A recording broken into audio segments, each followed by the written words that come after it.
ব্ৰহ্মপুত্ৰৰ তলত সুৰংগ নিৰ্মাণ আৰু আপুনি মই দিব বিচৰা পাণ দোকানখন। ব্ৰহ্মপুত্ৰৰ তলত সুৰংগ নিৰ্মাণ আৰু আপোনাৰ মতামত, আপোনাৰ ধাৰণা, আপোনাৰ সপোন, সেই সুৰংগ ধেনু এখন ফুচকাৰ দোকান দিব, সেই সুৰংগ ধেনু চেলফি উঠিব আৰু সেই সুৰংগ ধেনু আপুনি পাণ দোকান দিব। যিয়েই নহওক আপোনালোকৰ মন্তব্যবোৰ লৈ আহিছোঁ। ব্ৰহ্মপুত্ৰৰ তলত সুৰংগ নিৰ্মাণ এয়া বাৰু কেৱল ধেমেলীয়া প্ৰলাপ নে এয়া সঁচাকৈ যুক্তিযুক্ততা আছে, নে সঁচাকৈ অসমত ব্ৰহ্মপুত্ৰৰ তলত নিৰ্মাণ হ'ব সুৰংগ? সেই সম্পৰ্কে আপোনালোকে মতামত দিব, ইয়াৰ যুক্তিযুক্ততা কমেণ্ট বক্সত জনাব। নমস্কাৰ, মই দীপক মেধি। এতিয়া কথাটো হৈছে ব্ৰহ্মপুত্ৰৰ তলত সুৰংগ নিৰ্মাণক লৈ সামাজিক মাধ্যমত বৰ্তমানে এই গণমাধ্যমত যেন ট্ৰলিং আৰু ট্ৰলিং।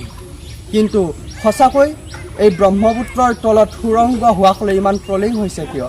বিভিন্নজনৰ মতে যিখন অসমত বছৰটোৰ আধা দিনাই অসমবাসীয়ে ডুবি থাকে বানপানীত, যিখন অসমত নদীৰ কাষৰ গৰাখহনীয়া ৰোধ কৰাত সক্ষম হোৱা নাই এই চৰকাৰৰ, যিখন অসমত মথাউৰি নিৰ্মাণ কৰাৰ পিছ মুহূৰ্ততে বানে উটুৱাই নিয়ে এইখন অসমৰ মথাউৰি, তেনে এখন অসমত বাৰু ব্ৰহ্মপুত্ৰৰ তলত সুৰংগ, তাতো আকৌ চীনতকৈও দীঘল বা চীনতকৈও ডাঙৰ, এয়া বাৰু কিমান সত্য, কিমান যুক্তিযুক্ততা আছে ইয়াৰ?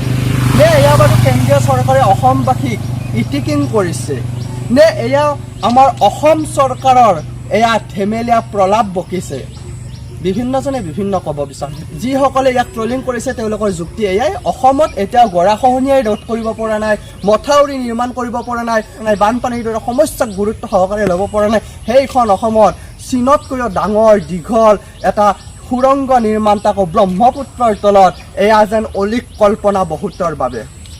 কাৰণ টাৱাৰৰ কথা আহিল, তাৰপিছত বিভিন্ন এই মাৰ্চিডিজ গাড়ীৰ কথা আহিল, গোটেই বিভিন্ন প্ৰাসংগিক বিষয় পৰা নি এয়া ট্ৰলিং আৰম্ভ কৰিছে। আৰু সপক্ষে কোৱা আৰু কেইটামানৰ যুক্তি কিন্তু নথকা নহয়। আপুনি এই টুৱাইন টাৱাৰ নে কি টাৱাৰ আছিল পাহৰি গৈছোঁ, বহুত আগতে চৰকাৰে ঘোষণা কৰিছিল, কিবা এটা টাৱাৰ আছিল নহয়, কি টাৱাৰ আপোনালোকে কমেণ্ট বক্সত জনাব। এতিয়া টাৱাৰ যে আছিল, সেই টাৱাৰটো আছিল আমাৰ অসমৰ উন্নয়নক লৈ, সেই মাৰ্চিডিজ বাছ যে আছিল সেয়া অসমৰ উন্নয়নক লৈ। কিন্তু এই ব্ৰহ্মপুত্ৰৰ তলত যিটো সুৰংগ, এয়া কিন্তু অসমক লৈ নহয়, এয়া কেন্দ্ৰীয় চৰকাৰৰ ৰণকৌশল। কেন্দ্ৰীয় চৰকাৰৰ ৰণকৌশল নীতিৰ মাজৰে এটা। কাৰণ যদিহে চীন দেশৰ লগত কিবা কাৰণত কেতিয়াবা যুদ্ধ হয়, কেতিয়াবা যদি ৰণ হয়, তেন্তে উত্তৰ পূৰ্বাঞ্চলৰ অৰ্থাৎ ব্ৰহ্মপুত্ৰৰ তলেৰে সুৰংগেৰে যোৱা যেতিয়া স্থলপথবোৰ বন্ধ হৈ যাব, অপৰপথবোৰ বন্ধ হৈ যাব যুদ্ধত, তেতিয়া ব্ৰহ্মপুত্ৰৰ তলেৰে সেই সুৰংগৰে গৈ অতি সহজে যুদ্ধৰ কাৰণে সামগ্ৰী নি, বন্দুক বাৰুদ সকলোবোৰ যুদ্ধ সামগ্ৰী নিব পাৰিব আৰু যুদ্ধৰ বাবে এয়া প্ৰস্তুতি চলোৱাৰ বাবে বা যুদ্ধৰ বাবে সেনা সামৰিকৰ বাবে এয়া এক সুবিধা হ'ব। আৰু সেইবাবেই হেনো ভাৰত চৰকাৰে ব্ৰহ্মপুত্ৰৰ তলত সুৰংগ নিৰ্মাণৰ প্ৰস্তাৱক অনুমোদন জনাইছে। আৰু এইবাবেই যে ভাৰত চৰকাৰৰ কথা আমি এইটো কথা জানো যে অন্য ক্ষেত্ৰত অসমক গুৰুত্ব দিয়ক বা নিদিয়ক, অন্য ক্ষেত্ৰত কিবা উন্নয়নৰ কথা কওক বা নকওক, উন্নয়ন বিকাশ কিবা হৈছে হোৱা নাই সেয়া আপোনালোকে নিৰ্ণয় কৰিব। কিন্তু এটা কথা সঁচা যে যেতিয়াই প্ৰতিৰক্ষাৰ ক্ষেত্ৰত ভাৰত চৰকাৰে কিন্তু কেতিয়াও অৱহেলা কৰা নাই, কেতিয়াও তাৰ পৰা পিছ হুহুকি অহা নাই। প্ৰতিৰক্ষাৰ ক্ষেত্ৰত সদায় সুদৃঢ়তাৰে, অতি সুস্থিৰভাৱে, অতি পৰিপক্কভাৱে ভাৰত চৰকাৰে ব্যৱস্থা গ্ৰহণ কৰি আহিছে।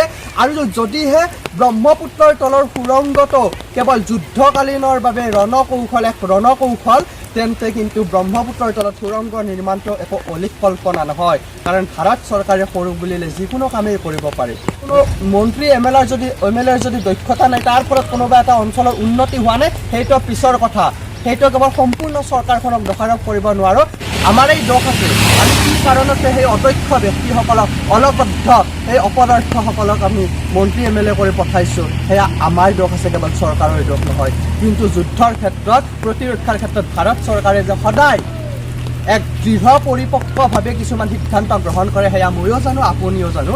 গতিকে ব্ৰহ্মপুত্ৰৰ তলত এই যিটো সুৰংগ, এইটো হ'বনে নহয়, ইয়াৰ যুক্তিযুক্ততা কিমান আপোনালোকে জনাব।